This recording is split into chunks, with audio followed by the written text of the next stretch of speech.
There's a version of you that never sleeps in, never skips training, never wastes time. There's a version of you who never fails. It is waiting for you. Genuinely ask yourself a question, you at home. If you had done those things for the last 2 years, you never skipped a training, you never wasted time, you never scrolled TikTok, you never sat aimlessly on the internet typing in garbage, never played video games, you never wasted time.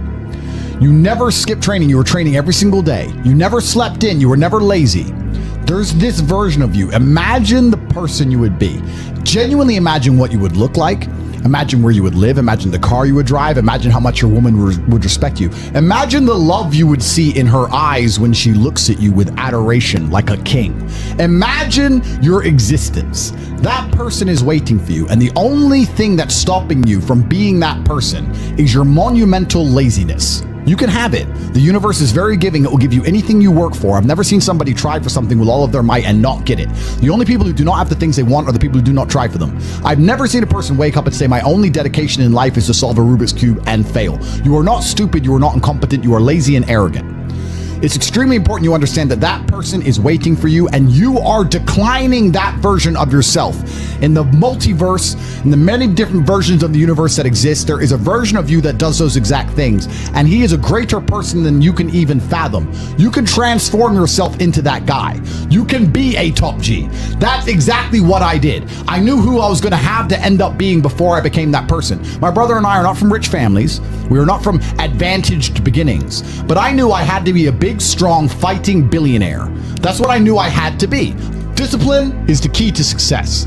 If you cannot force yourself to do something you don't want to do, how are you ever going to put yourself through the suffering required for greatness? If you cannot force yourself to train when you do not want to train, if you cannot force yourself to work when you don't want to work, if you can't force yourself to not log into Pornhub or force yourself to eat right, how can you possibly ever become a monumentally successful person if you cannot control yourself long enough to do what must be done as opposed to what you feel like doing? The only people who get to live their lives based on how they feel are women and children. Children can cry because they feel like crying, as can a woman. A woman can start an argument because she feels like arguing, as can a child. A man must do what he is supposed to do irregardless of how he feels. That is the key component to masculinity, is discipline. If you do not have the discipline to dedicate yourself to anything, you are going to fail and be crushed by the people who can. If you only go to the gym when you feel like going to the gym, you're never going to be as strong as the people who go to the gym when they don't feel like going to the gym. That is a reality of life. So, I train every single day. I've actually heard from some people saying, you overtrain. And I explained to them, one, I don't believe in rest. I'm not you. I'm not pussy, and I'm not broke like you are, Mr. Fitness Trainer, standing around the gym teaching people for $50 an hour. I don't need to listen to you. Secondly, I don't train because I want to get bigger. I train every day because it is difficult to train every day. It hurts. I don't want to. I wake up and I'm busy. I have other things to do. I don't feel like doing it, so I force myself to do it 7 days a week, 365 days a year, so that I know I'm the kind of person who can do what he doesn't want to do when it needs to be done. I am that man, and it is more of a mental exercise than a physical exercise at this point. How can you ever outcompete me if I can force myself to do the things I don't want to do and you cannot? Discipline is absolutely essential for success, and you need to get very comfortable and very used to the idea of understanding that on your path to greatness, there are going to be long periods of time where you hate what you are doing, where you are dissatisfied with the actions you must undertake, where you are tired, where you are stressed. That is why it is difficult. That is why most people won't make it. If the path was easy, everybody would walk it and it would lead nowhere. 100 people start the path, 99 fall off because it is difficult, and the one person who makes it to the end gets the gold. If all 100 made it to the end and the gold was divided by 100, it wouldn't even be worth anything. The difficulty gives it value. The fact that it is difficult to do is the key component into the fact you want it in the first place. If it wasn't difficult, everyone would have it and you wouldn't want it because no one would respect it. It's supposed to be hard. Life is supposed to be hard. You're supposed to think this is terrible. You're supposed to suffer and smile through the pain regardless. Discipline is the key to success in all realms as a man, and if you lack it, you stand no chance. You can give most people a roadmap to success. You can give them a Ferrari with a full tank of gas, and a lot of people still wouldn't make the destination because they would say the drive is too far away. quitters. They don't have the discipline. You can tell them exactly how to do it. You can give them the mechanism to get there, but they don't have the discipline to complete the drive and end up at the destination. That is the majority of Earth. This is your competition. People who, even if they are told what to do and people tell them exactly how to do it and help them do it, still quit, still fail because they lack discipline. Even me, with my monumental powers, I can't make a quitter successful. It doesn't matter how good I am. It doesn't matter how easily I make it for them to succeed. It doesn't matter how compendious and concise and powerful the real world is. It doesn't matter how much I text them and motivate them, how many emergency meetings I do to try and talk to them and hype them up, how much motivation I give them. It doesn't matter what I do. If they are a quitter, guess what they're going to do? They're going to quit. No matter how simple the map is to read, no matter how fast the Ferrari is, somewhere along the drive, the sun's going to get in their eyes, and they're going to sit there and go, I don't like this is hard, and they're going to quit. Quitters are the number one type of people that nobody can help. If you're a quitter, I can't help you, life can't help you, God himself cannot help a quitter. So if you lack discipline, you lack the very basic building block to any type of success which exists on the planet. By every single metric which can be measured with science, you are going to stay a loser and a failure. The key is to keep training. If you train hard every single day, you don't have to worry about a little bit of vitamin C. It's true. If you don't train and you don't smoke, you're still going to be a pussy. Yes. The answer is always hard work. As soon as you are granted life, you are guaranteed death. What you do in between is up to you. You are all conscious. That could end tomorrow, that could end in 100 years. But the time between the beginning of your consciousness and the end of it is completely up to you. Training is never the wrong decision. If you're in jail, you should train. If you are free, you should train. If you are rich, you should train. If you are poor, you should train. If you smoke, you should train. If you don't smoke, you should train. If you drink, you should train. If you don't drink, you should train. You cannot escape that hard work is always the correct decision. There is no time in any scenario when working hard is going to be the wrong answer. You should always try your very best in all things. I will smoke 10 cigars a day and beat the shit out of you because I train harder than you can possibly fathom. Pain is an extremely important part of the equation. Pain is the elixir of success. When people say this bad thing happened to me and I'm suffering, I say good. It is pain which is required. It's one of the elements in the chemical reaction. If the chemical reaction requires 5 particular distinct compounds and you have 4 and you're missing 1, it simply doesn't work. Pain for a man is one of the most important elements in becoming successful. Batman is Batman because they killed his parents. If they did not kill his parents, he would not be Batman. You're supposed to suffer. You're supposed to take that pain. The worst thing that can happen to you as a man is you live a life with no pain in it. To be born into a rich family and have a nice, easy life and be given money, and you don't have to go to the gym and not have to train because you have bodyguards and sit around like a fuck up. You're going to be miserable and unhappy and a drug addict buying prostitutes. You're only going to have women who adore you. You're only going to feel confident in yourself and feel happy when you've been through hell and come out the other side. The pain is required, and you'll often notice that people who are better than you are people who have suffered more than you have suffered. So the person who is waiting for you, he requires your motivation. It also requires huge amounts of pain. So when bad things happen to you, do not sit at home and lament. Do not feel sorry for yourself. Instead, look in the mirror and say, thank you, God, for giving me one of the ingredients that is needed for the chemical concoction that is going to turn me into a superhero. Because pain is an extremely important one. In fact, it's one of the most important ones for a man. Everything is war. All of it. Sitting in the commute without losing your patience is war. Trying to find a way to escape your slave job is war. Keeping your wife happy and your children inspired is war. Training to become stronger than before is war. It is all war, and it cannot be avoided. And I'll tell you why it's war. Because war is 2 opposing sides trying to achieve the same goal.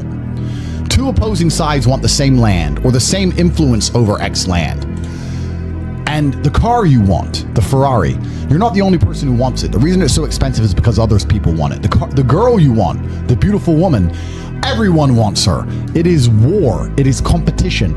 Everything about life as a man is war. It is conflict because you are competing against the other men who want it the same, which is why discipline is such an important thing, which is why you must take the pain and add it to the concoction to become as formidable as possible. Life is war. This idea that you can go through life as a man and avoid war is probably the biggest mistake that most men make, because it is impossible for you to achieve anything significant without war. Running a business is war. Running a hotel, running a restaurant, running an online company, it's war. Training is war. Life as a man is war. You need to wake up and view it exactly as what it is. Everything I want, other people want. Everything I desire, other men are trying to get. This is a war and I must outcompete them. That is the best possible mental model you can have. Even in jail, it was a war for who could stay most calm, a war who could control their mind the best, a war for who could suffer the least. That is war. I was surrounded by people who lost their minds and I refused. It was a battle and I was successful. Life in and of itself as a man is a never-ending struggle and a never-ending battle. It is the constant of the human condition. Evolution requires pain. While others complain that they do not feel happy enough, I'm happy I'm struggling. I don't want to be happy. I want to be great. This is the beauty of life as a man. Do you understand? I don't care. I'm happy to be struggling. I wanted to fight. You wanted to win. I wanted to fight. That's the difference. You're concerned with winning. I wanted to just fight. And we're fighting. That is the beauty of life as a man, to be great. If you concern yourself only with being happy, you are once again acting like a female or a child. Happiness is fleeting. It doesn't even matter if you're concerned only with the hedonism of happiness. You're going to drink alcohol and go to parties and go to festivals and take drugs. I want to be happy. Who cares? I want to be great. I want to be great all of the time. And let me ask you a question as a man at home, genuinely, truthfully. Would you rather be a loser who's always smiling, a happy loser, or would you rather be a stressed winner? Because I'll tell you something about winners. Most of them are stressed. We are stressed. We're stressed. Putin is stressed. Genghis Khan was stressed when his messenger turned up after a 4-week ride with updates from the battlefront of Iran. I'm sure he was stressed by what he read. Even if it was very good, even if it all looked fantastic, he started to feel stressed. Okay, well now maybe I need to go to Iran. How long is it going to take me to get there? Maybe we need to send more horses. Maybe we need to colonize Iran. He felt stress because the beauty of life as a man is to be great. So you have to sit here and ask yourself, do you want to be a happy loser that's insignificant? Nobody knows you exist. Women don't respect you. Men don't respect you. Nobody cares if you live or die, but you get to smile all the time. Or do you want to be one of the most important people on the planet with a little bit of stress? I am brilliant because I've decided to be brilliant. And if I have to sacrifice happiness to be brilliant, then that's fine. You know what the great thing about it is? You know it's amazing what God gives, how the whole world becomes full circle? If you stop caring about being happy and you start caring instead about being great, guess what you end up being? Great. Along with great. And you know what? Yeah, happy. You end up happy if you forget about happiness and try to become great. You will never be successful if you're concerned about being happy, so forget about it. I like to consider myself a wise old man, and I'm trying my best to encourage and instigate a revolution amongst the youth where men take absolute self-accountability and they believe in themselves and they take responsibility for absolutely everything. As a man, you are most formidable if everything is your fault. If it rains outside and you get wet, that is still your fault. Can you control the rain? No. Could you have brought an umbrella? Yes. You need to blame yourself for all things, the good and the bad. And by doing this, you take absolute self-accountability, which allows you to build a mental model in which you will find solutions, 1, 2, avoid trouble because you know that anything bad happens to you is your fault, and 3, be the most fearsome competitor possible because we're living in a very competitive world nowadays amongst the elites. The people who understand that you're living inside of a fish tank are trying very hard to get out, and you have to make sure that you can outrun some of them if you want to escape. It's an age-old adage. If a bear is chasing a group of people, you do not have to be the fastest one. You just have to be faster than the slowest. The slowest person is going to die. So as long as you're ahead of the majority of people, you stand a very good chance of avoiding slavery. Being a powerful man isn't always about furious anger and instilling fear. As enemies attempt to attack your energy and lower your vibration, understand this: power is untouchable. Power may notice, but it doesn't care. Sometimes power is simply not giving a fuck. Being a powerful man isn't always about furious anger and instilling fear, meaning sometimes it is. You need to retain the capability to instill fear with furious anger. A man who cannot do that is not a man. It is one of the cards you need to have in your deck. However, more often than not, when you're in a true position of power, you will play the alternate card, which I'm describing here as simply not caring. How can you not give a fuck about things? Well, I'll tell you how. If you're filthy rich and you have a strong network of people around you who you trust, and you have a good family, and you have beautiful children, and you have women who love you, and you have beautiful supercars, you live with your best friends in a compound, you have armed guards, and you're proud of yourself, and you're strong, and you train hard every day, and you're monumentally successful, and all of your dreams come true, and if you want something, you can instantly snap it up. You want a Pagani, you want a Bugatti, you want a $25 million apartment, anything you want, you buy. It's very easy to not give a shit about the opinions of people who don't have one fraction of your success. And what these people are trying to do is drag me, I'm using me as an example, but we can also use it for you. When you have true power, they're trying to drag you down. They're not trying to elevate themselves. They're trying to drag you down, which is a very different thing, because it's amazing how God rewards those who are trying to build and create and elevate, and how it punishes those who are simply trying to destroy and be spiteful and negative. And these people are going to dedicate hours and hours and millions of hours of their life towards a certain cause to try and drag people down who they cannot affect because they're already too powerful and too large. And they're wasting their own human experience, and they're not progressing or advancing themselves in any way. They will stay brokies, and we will stay rich forever. So the lesson here is that you need to get to a position where ignoring people is a move in which you're guaranteed success. You can ignore people completely and they are benefiting you, and that comes from a position of power. And I think a lot of you at home right now, you may not be in our position, but if you're already working hard, you're already going to the gym, you're already training, you make sure that you're getting as much muscles as possible, as much money as possible, you're dedicated, you don't sleep in, you don't waste your time, you don't smoke weed, you don't play video games, you're focused on trying to become fantastic as a person, you can just ignore that girl. That girl who broke your heart or cheated on you, just ignore her. The most powerful move you can make is ignore her. Yeah, you could yell at her. Yeah, you could try and make her scared of you, blah, blah, right? That's not going to work. The powerful move is just to completely ignore her because you're on your ascent. She is likely on her descent. She likely has no intention of improving herself, no intention of becoming richer, no intention of becoming better looking. Time is against her. As she gets older, she's going to lose her looks. You're going to continue your ascent, and she's going to have to watch you for the rest of her life be the man that she could have been with that she's no longer good enough for. The best thing you can do is simply ignore her. That is the powerful move. And it's the same with also men. It's not even a gendered argument. There's men who want to be your friends right now, who wanted to be your friend, and they did something wrong to you. And if you're on the right path doing the right things, karma, God, the universe, whatever you want to call it, is going to teach them a lesson for simply failing to be a good person to you while they had the chance. But when you have a whole bunch of money, you take care of the people you love. And that's the masculine prerogative. And even my brother and I, anyone who's been loyal to us, who's on our team, we monumentally reward. And everyone who ever displayed cowardice or sold us out or made mistakes massively regrets it, because they see how well we treat the people who are close to us. If you lack somewhere, excel somewhere else. Counter your weaknesses by honing other capabilities. If you're ugly, become filthy rich. If you're poor, be as strong as an ox. Life is unfair. The primary focus of your energies is to balance the books. And there's two different ways you could interpret that. You can, obviously, increase the attributes that you are lacking. If you have the ability to train, because a lot of people don't. Some people are born without arms and legs, but you, with 2 arms and 2 legs, are sitting at home jerking off the Pornhub, flabby and fat.